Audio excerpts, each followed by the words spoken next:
Remember when the future was supposed to solve all our problems?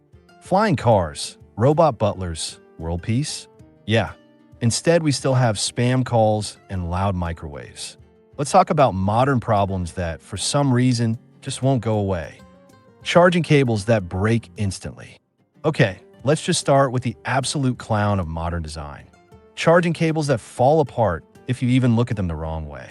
Seriously, we live in a world where we can stream 4K video while flying through the air in a metal tube at 900 kilometers per hour.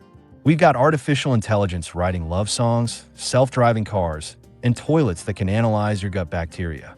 But somehow, phone cables still snap, fray, and die a slow death after like 3 weeks of normal use. You wrap them up nicely, you store them gently, and still, they start splitting near the connector like they're made of wet spaghetti. You can't tell me we don't have better materials for this.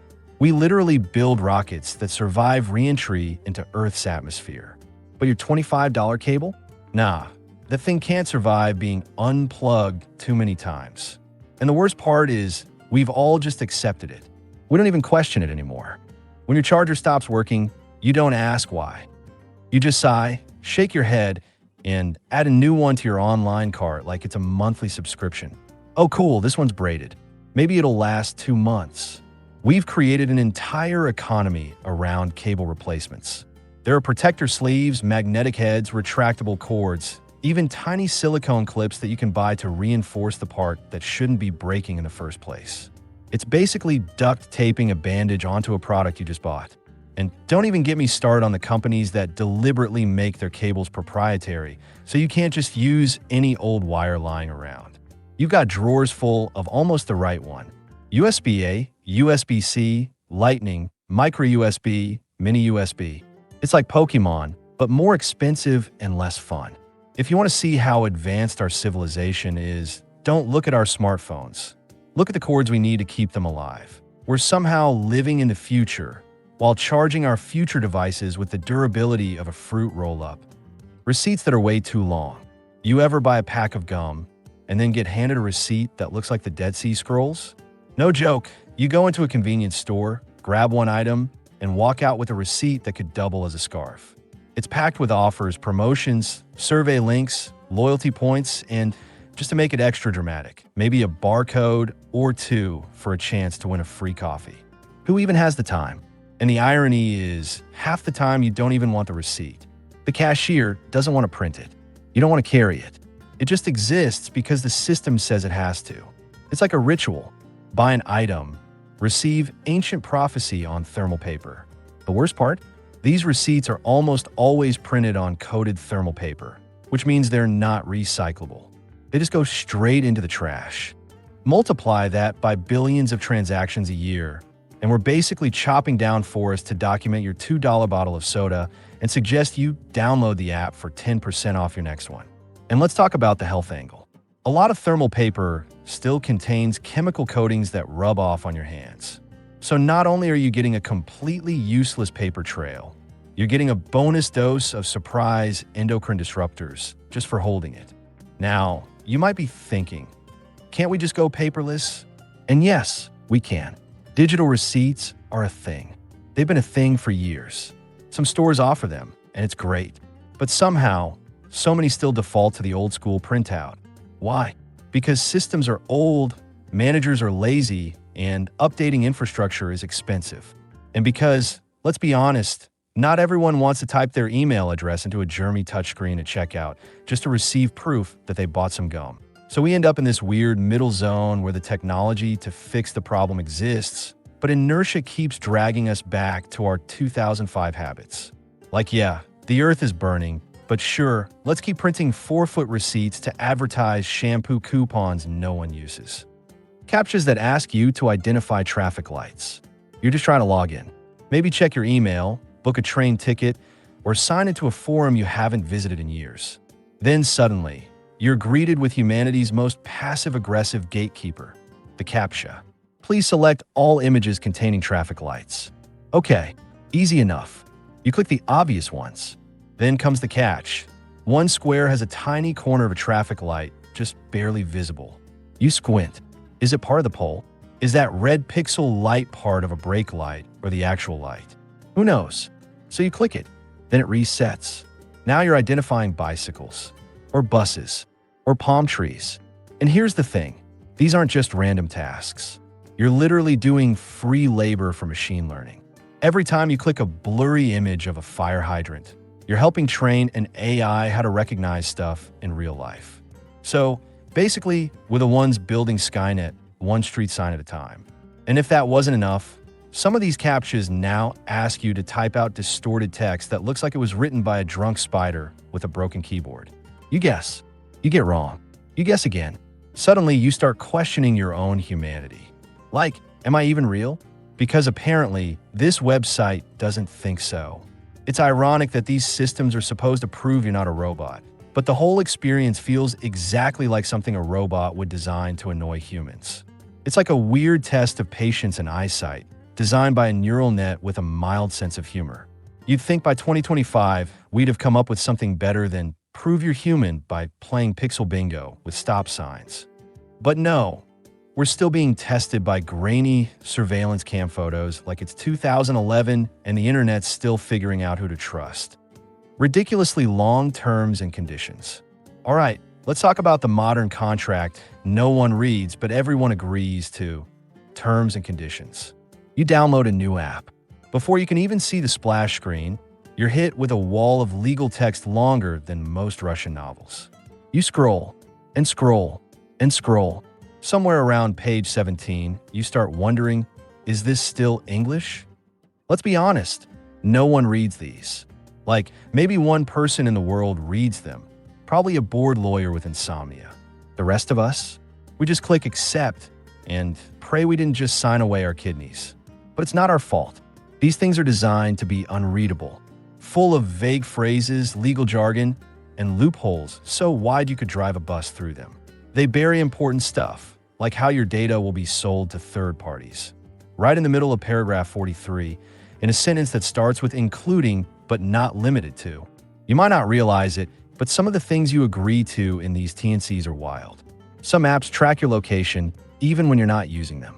Others access your microphone or camera without asking again. And guess what? You gave them permission when you clicked accept. What's worse is that these contracts are almost always one-sided. If you break the rules, you can get banned or fined or worse. But if they screw up, there's usually a clause that says they're not responsible. It's like agreeing to play a game where they write the rules, but also get to change them anytime they want. At this point, agreeing to terms and conditions is basically just ritual. It's not about understanding. It's about unlocking the next button. It's like a digital version of, yeah, I read it. Can I just use the thing now? So here we are, in the age of smart tech and global connectivity, still pretending to read novels worth of legalese just to download a flashlight app. It's not progress. It's a weird, bureaucratic charade. Force software updates that break everything. You open your laptop, just want to send a quick email or check that one file. But instead of your desktop, you're greeted with a screen that says, updating. Do not turn off your computer. And just like that, your day is officially hijacked by a piece of software that decided now, in this exact moment, you need the latest version of itself. And here's the kicker. Half the time, these updates don't even improve anything noticeable. They just move buttons around, add a feature you'll never use, or, my personal favorite, change nothing at all, except that now your device runs slower. It's like upgrading from a bike to a unicycle. Technically, it's newer, but you definitely didn't ask for it. What makes it worse is when the update actually breaks something that used to work fine. Your printer? Gone. Your audio settings? Scrambled. That one plugin you rely on? Now completely incompatible. It's like they rebuilt your house just to rearrange the furniture and also forgot where the bathroom is. And sure, yes, updates are important. Security patches, bug fixes, all that jazz. But must they always come at the worst possible moment? Like, why do these updates always sneak up on you 5 minutes before a Zoom meeting or right when you're about to finish a deadline? Also, let's not forget the devices that force you to update before doing anything else. Like, oh hey, we noticed you're trying to open your browser. Would be a shame if we locked the whole system down until you update the firmware. It's basically digital blackmail. In a perfect world, updates would be optional, reversible, and actually helpful. But instead, we get this constant game of Russian roulette where every update is a gamble. Will it fix stuff? Will it ruin your day? Who knows? Spam calls, robocalls.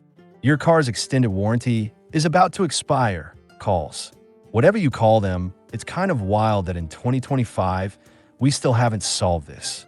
You'd think with all our advancements in encryption, digital security, and AI, we'd be able to screen out the obvious scams. But no, your phone still rings at dinner time, displaying some number from a city you've never been to, offering you a once-in-a-lifetime opportunity to buy insurance you don't need, or better yet, to wire money to a government agent. It's like digital mosquitoes. Annoying, hard to block, and apparently immortal. And yeah, sure, there are do-not-call lists, but scammers don't care about those. They're operating from spoof numbers, jumping from one fake ID to the next like cyber ninjas. Blocking one is like playing whack-a-mole blindfolded. You can install apps that screen for spam, but even those aren't perfect. They block real calls sometimes, or let weird ones slip through. So you're stuck in this game of phone roulette, trying to guess, is this a scammer, or is it that job interview I've been waiting for?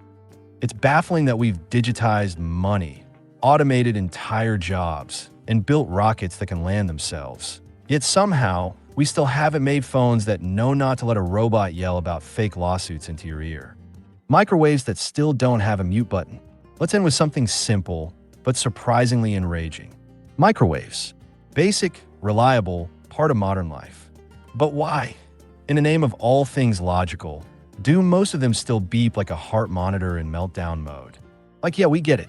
The food's done. One beep is fine. But no, most microwaves go full alarm bell, like they're trying to warn you of incoming nuclear war.